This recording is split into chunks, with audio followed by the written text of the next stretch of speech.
ঠাকুরবাড়ি মডেলের আজ কি তবে এবার পীরজাদা পরিবারে?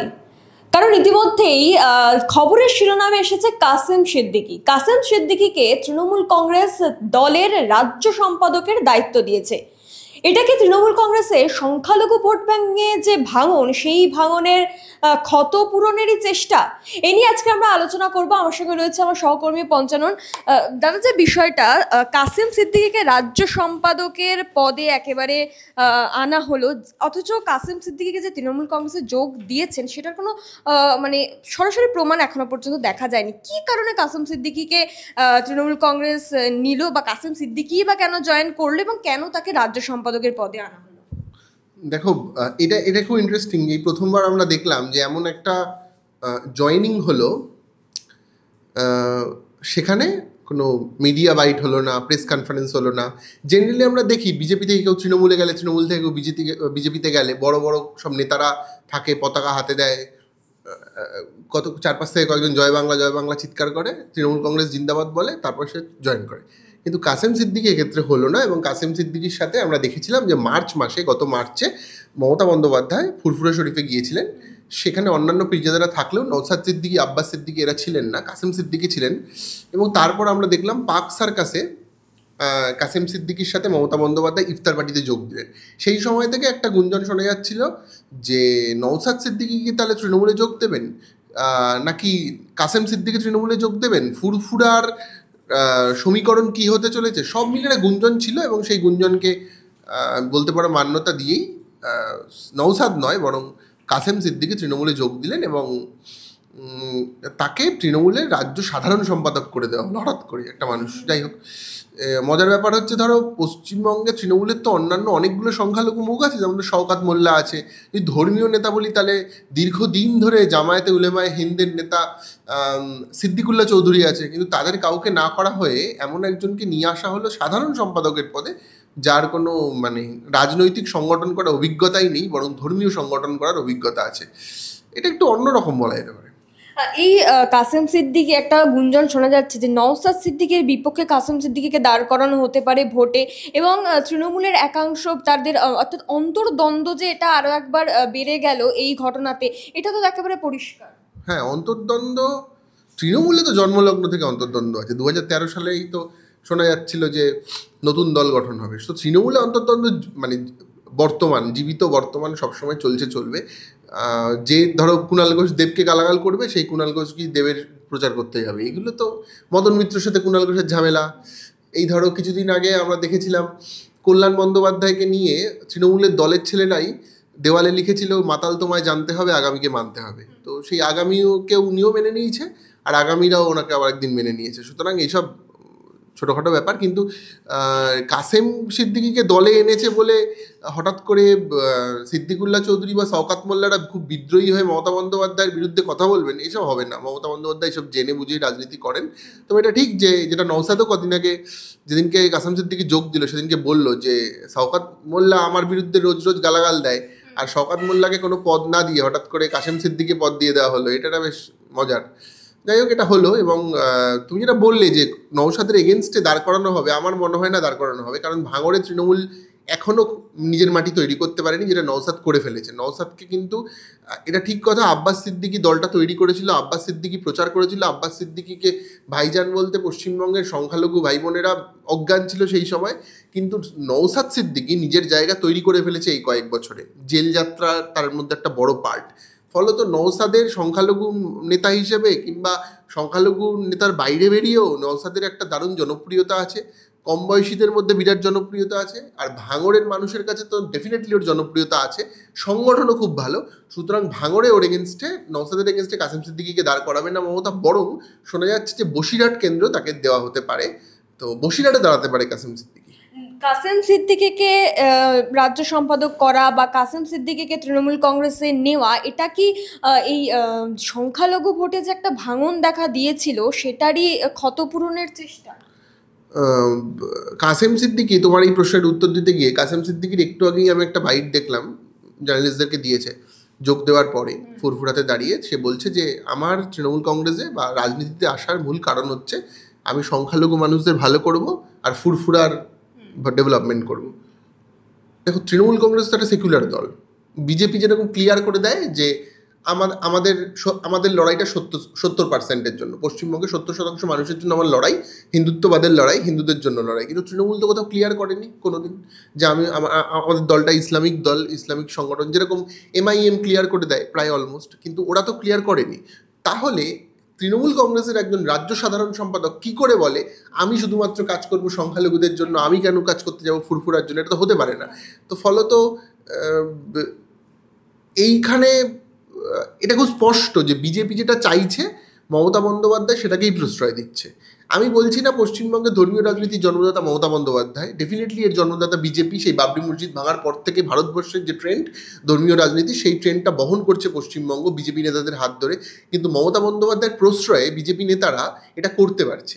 মমতা বন্দ্যোপাধ্যায় জানে এগুলো করার মধ্যে দিয়ে আমার সংখ্যালঘু ভোট ব্যাঙ্কটাকে সিকিওর করতে পারবো আমি, এবং মুসলিম সমাজের মানুষকে শুধুমাত্র বিজেপির জুজুটা দেখিয়ে, হিন্দুত্ববাদের জুজু দেখিয়ে, এবং বিভিন্ন রকম জুজু আছে, এই বাবরি মসজিদ ভেঙে দিয়েছে তাহলে তোমাদের জামে মসজিদ একদিন ভেঙে দেবে বিজেপি ক্ষমতা এলে, এই জুজুটা দেখিয়ে মমতা বন্দ্যোপাধ্যায় তাদেরকে বোঝাতে আজকের দিনে সম্মত হয়েছেন, অনেকদিন ধরেই সম্মত হয়েছেন। 21-এর ভোট তার প্রমাণ করে যে সংখ্যালঘু ভোট শুধুমাত্র সংখ্যালঘু মানুষরা বিজেপির জুজুতে ভয়ে ভোটটা দিচ্ছে, আর কিচ্ছু না। সংখ্যালঘু মানুষদের ডেভেলপমেন্ট কিচ্ছু করেনি, তাদের চাকরি বাকরিতে অংশগ্রহণ নেই, তাদের ডাক্তার, ইঞ্জিনিয়ার, ব্যারিস্টার পদে কজন মুসলিম আছে? এটা ঠিক যে ববি হাকিমকে কলকাতার মেয়র করে মমতা বন্দ্যোপাধ্যায় একটা বড় বার্তা দিয়েছেন।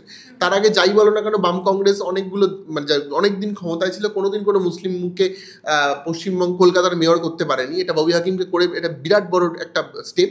কিন্তু তারপরেও বলছি, পশ্চিমবঙ্গের গরিব মুসলমান, বাংলা ভাষাভাষী মুসলমানের ডেভেলপমেন্ট মমতা বন্দ্যোপাধ্যায় করেননি। যেটা মমতা বন্দ্যোপাধ্যায়ের যদি কারোর উন্নতি করে থাকে সেটা হচ্ছে উর্দু ভাষাভাষী মুসলিমদের। কলকাতায় যারা মোহামেডান ক্লাবের আশেপাশে থাকে, মোহামেডান ক্লাবকে টাকা ফান্ডিং করে, এই যে ধরো আমাদের কলকাতার আলিপুর অঞ্চলে যারা থাকে, রিপন স্ট্রিট, পার্ক স্ট্রিটে যারা থাকে, এই যে বড়লোক মুসলমান, উর্দুভাষী মুসলমান, তাদের জন্য ডেভেলপমেন্ট করেছে মমতা বন্দ্যোপাধ্যায়। কিন্তু গরিব মুসলমান, গ্রামের মুসলমান, তাদের জন্য ডেভেলপমেন্ট করেননি। আর করেননি বলেই আজকের দিনে একটা এই কাশেম সিদ্দিকীকে তার প্রয়োজন হচ্ছে যাতে ধর্মীয়ভাবে তিনি তাদের মধ্যে ঢুকতে পারেন। এবার গল্পটা হচ্ছে এটা যে নওশাদ সিদ্দিকী, আব্বাস সিদ্দিকী দুজনেই অলরেডি পপুলার লিডার। এবার তহা সিদ্দিকীর মার্কেটটা একটু ডাউন। তহা সিদ্দিকী কখনো তৃণমূল করেন, কখনো তৃণমূলের বিরুদ্ধে বলেন, কেউ জানে না। এবার কাসেম সিদ্দিকী আমরা দেখেছিলাম যখন আনিস খান মারা গেছিল, পুলিশ প্রায় মেরে ফেলেছে বলা চলে একটা ছেলেকে, তার মৃত্যুতে সোচ্চার হয়েছিল। নওশাদ যখন জেলে ছিল তখন সোচ্চার হয়েছিল। ফলত তার একটা পলিটিক্যাল ভাবধারা ছিল। কিন্তু এটা ঠিক যে কাশেম সিদ্দিকী যদি ISF-এ জয়েন করতো বা ISF-এর হয়ে কাজ করতো, ও নওশাদের লেভেলে আর পপুলারিটি পেত না। আর পেত না বলেই মমতা বন্দ্যোপাধ্যায় সেই জায়গাটা ইউজ করতে পেরেছে। বেসিক্যালি এটা অনেকটা ঠাকুরবাড়ি মডেল।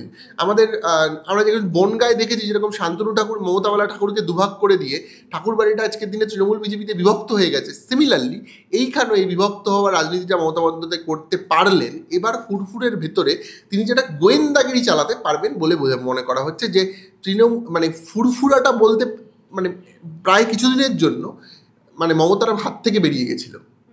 এই তহা সিদ্দিকী তো বলে কয়েকদিন আগে আমরা তাকে বলতে শুনেছিলাম যে এই পীরজাদা বা ফুরফুরা শরীফে ঠাকুরবাড়ি মডেল করতে দেব না। আলটিমেটলি সেটাই হলো। তহা সিদ্দিকী কখন কি বলে কোনো ঠিক নেই। কখনো মমতা বন্দ্যোপাধ্যায়ের পক্ষে বলেন, কখনো বিপক্ষে বলেন, কখনো CPM-এর পক্ষেও বলেন। উনি কার দিকে আছে উনি কেউ জানে না। ফলত ওনাকে আর উনি রাজনীতিতে আর খুব একটা প্রাসঙ্গিক নয় বলে মনে করা হয়। এবং আবার বলছি, মমতা বন্দ্যোপাধ্যায়ের হাতে যে কটা মুসলিম লিডার ছিল এবং যারা বিভিন্ন রকম ধর্মীয় সংগঠনের সাথে যুক্ত ছিল, ইনক্লুডিং সিদ্দিকুল্লাহ চৌধুরী, তারা একটু বয়স হয়ে গেছে। কিছুদিন আগে সিদ্দিকুল্লাহ চৌধুরীর আমি একটি সাক্ষাৎকার নিয়েছি, যে সাক্ষাৎকারটা এখনো পাবলিক হয়নি। আমি পুরোটা বলছি না, কিন্তু ওনার কথা থেকেও এটা স্পষ্ট যে উনি আমাকে বলেছেন, আমি অন রেকর্ড বলছি, যে উনি কিন্তু মমতা বন্দ্যোপাধ্যায়ের এই যে সংখ্যালঘু তোষণ নিয়েও বেশ খানিকটা বিরক্ত। এবং যে মুসলিম লিডার মমতা বন্দ্যোপাধ্যায়ের MLA, যে মুসলিম লিডার মমতা বন্দ্যোপাধ্যায়ের মন্ত্রিসভার সদস্য, সে যদি এই তার সংখ্যালঘু তোষণ বা সংখ্যালঘুর ডেভেলপমেন্ট না হওয়া থেকে বিরক্ত হয়, তাহলে তো বুঝতে হবে একটা চাপ আছে। কারণ এই সিদ্দিকুল্লাহ চৌধুরী, এই মইনুল হাসানের মতো কিছু নেতা নেতৃত্ব মমতা বন্দ্যোপাধ্যায়ের সাথে যোগ দিয়েছিল এই কারণে, কারণ সিপিআইএম এর আমলে সাচার কমিটি রিপোর্ট দিয়েছিল যে পশ্চিমবঙ্গে সংখ্যালঘু ডেভেলপমেন্ট হয়নি। তাহলে 2007 সালের সেই রিপোর্টের পর আজকে এতগুলো বছর কেটে গেছে, আজকে এটা 2025, মানে 13 আর 5 18 বছর কেটে গেছে। 18 বছরে পশ্চিমবঙ্গের গরিব মুসলমানের আর্থসামাজিক অবস্থা বদলায়নি, আর বদলায়নি বলেই যারা সত্যিকারের মুসলিমদের ডেভেলপমেন্ট চায় তারা আজকে বুঝতে পারছে যে মুসলমান মানে হচ্ছে 30% ভোট। আর মমতা বন্দ্যোপাধ্যায় জানে এই 30% ভোটটাকে আমি কীভাবে ব্যবহার করতে হয়, তার জন্য কাসেম সিদ্দিকিকে নিল। কিন্তু তারপরেও আমি বলছি, তা বলে যে ভাঙড় মমতা বন্দ্যোপাধ্যায় গ্রিপে আসবে এটা নয়। আমরা কিছুদিন আগে বারবার দু একটা ভিডিওতে আমিই বলেছি যে মালদা মুর্শিদাবাদ কিন্তু তৃণমূলের হাত থেকে বেরিয়ে যাচ্ছে, এইটা খুব ইম্পর্ট্যান্ট। এই ধরো বাইরন বিশ্বাসকে জেতানোর ক্ষেত্রে নওশাদ সিদ্দিকীর দারুণ ভূমিকা ছিল কংগ্রেসে। তো নওশাদ যেহেতু কংগ্রেস এবং বামফ্রন্টের সাথে আছে, জোটটা এবারেও হচ্ছে। কিছুদিন আগে আমরা দেখলাম একটা সংবিধান বাঁচাও কমিটি বলে একটা তাদের কনফারেন্স ছিল কলকাতায়, সেখানে নওশাদ সিদ্দিকী, মোহাম্মদ সেলিম, কানাইয়া কুমার, কংগ্রেসের সভাপতি শুভঙ্কর সরকার, এরা প্রত্যেকে একসাথে বসে মিটিং করলেন। এটা বার্তা এলো যে পশ্চিমবঙ্গে 2026-এও আইএসএফ সিপিএম কংগ্রেস জোট হবে। আর এই জোট হওয়ার ফলে নওশাদ যদি সিপিএমের হয়ে কংগ্রেসের হয়ে ক্যাম্পেইনটা করে মুর্শিদাবাদে, তাহলে কিন্তু মমতা বন্দ্যোপাধ্যায়ের অন্তত এই দুটো জেলার ক্ষেত্রে চাপ আছে এবং দিনাজপুরেও চাপ আছে। এই তিনটে জেলাতে যেখানে সংখ্যালঘু ভোটটা সবচেয়ে বেশি, সেখানে চাপ আছে। আর এই চাপটা কাটানোর জন্য যাতে কাসেম সিদ্দিকীকে ব্যবহার করা যায়, তা মমতা বন্দ্যোপাধ্যায় করলেন। এখন দেখা যাক মানে এইটা কতদূর যায়, এই মডেল কতটা সাকসেসফুল হয় মমতা বন্দ্যোপাধ্যায় আমরা কেউ জানি না।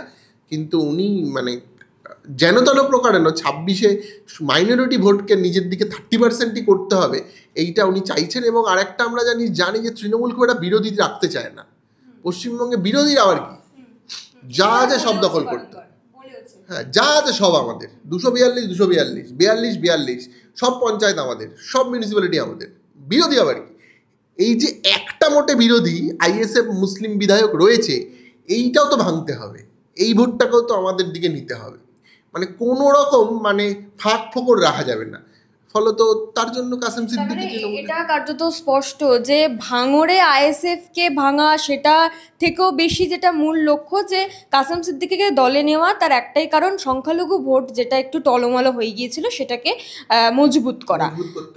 আর একটা বিষয়, তৃণমূল কংগ্রেসের ক্ষেত্রে এটাও তো আগে কখনো আমরা দেখিনি যে নীরবে কেউ দল জয়েন করে গেল এবং এত একটা গুরুত্বপূর্ণ পদে তাকে আনা হলো। এটাও কি তাহলে মানে মমতা বন্দ্যোপাধ্যায় একটা বুদ্ধিমতির মতো চাল হতে পারে, বা কাসেম সিদ্দিকী নিজেও হয়তো, সেটা আমার মনে হয় না মমতা বন্দ্যোপাধ্যায়, এটা আমার ধারণা কাসেম সিদ্দিকী নিজেই চাইলেন। এবং কাসেম সিদ্দিকী ব্যাপারটা হয় কি যে যা এনারা যারা, এই যে কাসেম সিদ্দিকী নিজেই বলছে 28 বছর ধরে উনি ধর্মীয় সভা টভা করেছেন, মূলত ধর্মগুরু হিসেবে কাজ করেছেন। এবার একজন ধর্মগুরু যখন প্রেসের মুখোমুখি হন, রাজনৈতিক কথাবার্তা বলতে হয় তাকে, তার তো একটু অসুবিধা হবেই। এবং কাসেম সিদ্দিকী স্বাভাবিকভাবেই চেষ্টা করেছেন যে নওশাদের প্রসঙ্গ এড়াতে। নওশাদ সিদ্দিকীর খুড়তুতো ভাই হচ্ছে কাসেম, ফলত তার ক্যামেরার সামনে যদি তাকে নওশাদ সিদ্দিকীকে নিয়ে কোনো প্রশ্ন করা হয় বা আব্বাস সিদ্দিকীকে প্রশ্ন হয়, তার তো একটু অসুবিধা হবে। আমার মনে হয় এটার জন্য কাসেম সিদ্দিকী মানে প্রেস কনফারেন্সটা এড়ালেন। মমতা বন্দ্যোপাধ্যায় এখানে খুব হাত আছে বলে আমি মনে হয় না আমার। এবার দেখা যাক কি হয়, মানে সময় বাড়িতে যে ভাঙনটা দেখেছিলাম আমরা, সেটা কি পীরজাদা পরিবারে? হ্যাঁ হ্যাঁ, ও মমতা বন্দ্যোপাধ্যায় এইগুলো তো মানে খুব সুন্দরভাবে করতে পারেন। বিজেপির ভিতরে ঢুকে বিজেপি ভেঙেছে উনি, কংগ্রেসের ভিতরে ঢুকে কংগ্রেসে ভেঙেছে, সিপিএম এর ভেতরে ঢুকে বামফ্রন্টের ভিতরে ঢুকে আলাদা করেছে ফরওয়ার্ড ব্লকের রাজনীতিকে। তো এইগুলো তো রাজনীতির খেলা। এবং মমতা বন্দ্যোপাধ্যায় দীর্ঘদিন ধরে, তৃণমূল কংগ্রেস দীর্ঘদিন ধরে এটা করার ক্ষেত্রে খুব সফল এই মডেলটা ওদের। ফলত এবারও সফল হবে কিনা দেখা যাক 26-এ। এটা পরিষ্কার যে 26-এ মমতা বন্দ্যোপাধ্যায় যে বিরোধী শূন্য করার যে প্রক্রিয়া, তারই একটা গুরুত্বপূর্ণ চাল হিসেবে কাসেম সিদ্দিকী বিরোধী শূন্য এবং 30% মাইনরিটি ভোট যাতে বিরোধী শূন্য হয়। ওনার টার্গেট কিন্তু এটা নয় যে 100% বিরোধী শূন্য, কারণ জানে বিজেপি ভোট পাবে। ওনার টার্গেট হচ্ছে সিপিএম আর কংগ্রেস যেন কোনো মাইনরিটি ভোট না পায়, আমাকে 30%ই পেতে হবে। আইএসএফ ওই ভাঙরটা পাবে, উনি জানে ভালো মতো, ভাঙর নিয়ে মাথা আমার মনে হয় ঘামাচ্ছে না। কিন্তু পশ্চিমবঙ্গের বাকি অংশে মাইনরিটি ভোট 30%ই আমায় পেতে হবে। একটা মুসলমান ভোট হিন্দু মানে ইয়েতে যাবে না, সিপিএম কংগ্রেসে যাবে না, এই অ্যাসুরেন্সটা উনি চাইছেন। তার জন্যই কাসেম সিদ্দিকীকে দিয়ে এবার এই ক্যাম্পেইনটা শুরু হবে।